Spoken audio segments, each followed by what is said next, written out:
c'est plus ou moins un plaisir de vous retrouver. Nous avons parcouru ensemble le cours sur le chapitre 15 qui portait sur la radioactivité, encore appelée réaction nucléaire spontanée. Nous allons voir maintenant les exercices. Comment, c'est ce que nous avons vu dans le cours, là, comment en cas d'exercice vous devez les utiliser. Et déjà, nous vous remercions car nous constatons sur la plateforme que vous êtes engagés, vous suivez les exercices ainsi que les cours vidéo. Donc, continuez à suivre et à partager à vos amis pour qu'ils puissent en profiter de ces cours qu'on donne gratuitement. Alors, nous allons proposer des exercices. Des exercices que nous allons lire intégralement avant de passer à la résolution. Le premier exercice, données. Extrait de la classification périodique. 88 RA, AC 89, TH 90, PA 91, U 92, NP 93 et PU 94. La masse d'un noyau d'hélium, 37,25 MeV/c². Masse d'un noyau d'uranium, 219 014 MeV/c². Masse d'un noyau de thorium, 215 210 MeV/c².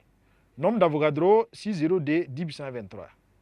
Et la charge élémentaire, alors là c'est l'énergie d'un électron lié à un électron. 1 EV égale à 1,6 10 puissance moins 19 joules. Masse molaire de l'uranium, 235, ça fait 235 grammes mol moins 1. Alors, première question. Donnez la composition du noyau d'uranium 235. Question numéro 2. L'uranium 235 est radioactif. Désintégration alpha. Les particules alpha sont des noyaux d'hélium. Écris l'équation de la désintégration de l'uranium 235 et précisez les lois de conservation utilisées. Petit 3. Calculer l'énergie libérée par la désintégration d'un noyau d'uranium. Petit 4. Calculer l'énergie libérée par la désintégration de 1 g d'uranium en MeV et en joules. L'exercice numéro 2. La période radioactive de l'uranium 235 est 7,10 puissance 8A. Petit 1. Définir la période radioactive et donner son expression. Petit 2. Calculer la valeur de la constante radioactive lambda de l'échantillon. Question numéro 3. Calculer l'activité d'1 g d'uranium 235. Question numéro 4. À quelle date l'activité du noyau serait réduite au 10e de son activité initiale? Donc, 16 après, nous allons commencer avec le premier exercice. Donc, travaux dirigés.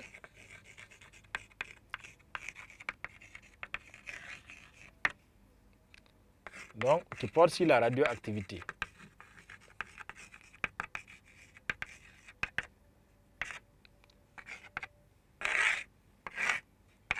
Exercice 1. Alors, l'exercice 1. Alors, la première question, les données dont on a donné les données de l'extrait de la classification périodique, la masse d'un noyau d'hélium, masse d'un noyau d'uranium, masse d'un noyau de thorium, nombre d'Avogadro et la charge élémentaire. Et la masse molaire de l'uranium. La première question, c'est donner la composition d'un noyau d'uranium. Petit 1, composition d'un noyau. Composition des noyaux d'uranium I92-235. Alors, on a déjà vu les compositions sur le chapitre 14 qui portait sur les noyaux atomiques. Donc, la composition d'un noyau, c'est dit il a combien de protons, il a combien de neutrons.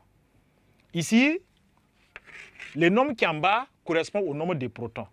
Donc, ça fait 92 protons. Les neutrons, on dit pour avoir les neutrons, on fait A moins Z. On prend le nombre qui est en bas, moins le nombre qui est en haut, moins le nombre qui est en bas. Donc, ce qui veut dire que les neutrons, ça fait 235 moins 92, ça fait 143 neutrons.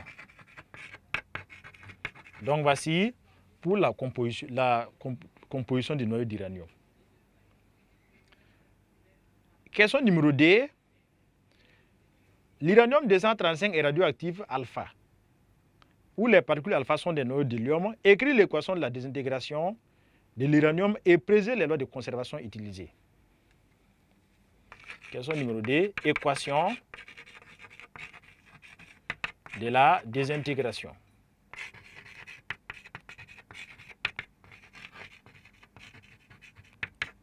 Donc, l'uranium 92, 235. On a vu dans le coup, lorsque c'est une désintégration alpha, ça veut dire qu'il va se produire un noyau YK et ce qu'on appelle une particule alpha qui est un noyau d'hélium. On insiste sur la particule alpha, le noyau d'hélium. N'oubliez pas de mettre les et bien. Voilà. Alors, dans les lois de conservation utilisées, si nous appelons ici A', ici Z', comment retrouver A' et Z'? Oui, avec les lois de conservation, 235 est égal à A' plus 4 et 92 égale à Z' plus D. Donc, loi de conservation.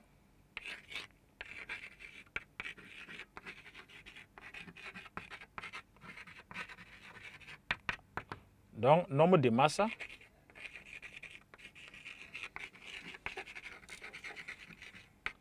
Avec les nombres de masse, 235 égale à A' plus 4.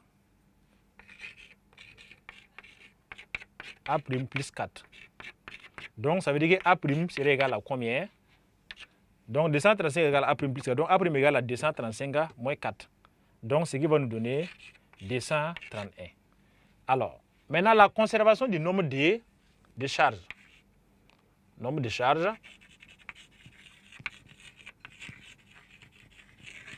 Alors, là-bas, 92 égale à Z' plus D. Donc, on va voir que Z' alors égale à, ça va faire alors 92 moins D, ça va faire 90. Donc, on peut écrire l'équation en disant que ça fait 235, 95, U, donne. Alors, donc, ici, on trouve que Z' vaut 90. Dans les tableaux, les mini-tableaux qu'on nous a proposés, les 90 correspondent précisément au thorium. Donc, on va noter alors que ça fait TH, 90, et en haut, A' vaut, si c'est A' vaut 235, 231 plutôt. Plus ça, la particule alpha qui est le noyau d'hélium. Donc, voici la démarche pour écrire l'équation de la désintégration. Donc, vous proposez la forme brute d'abord avec A' et Z'. Et maintenant, en utilisant les lois de conservation, du nombre de charges et du nombre de masses, vous allez retrouver ces nombres A' et les nombres Z'. Comme on l'a fait dans le cours d'ailleurs.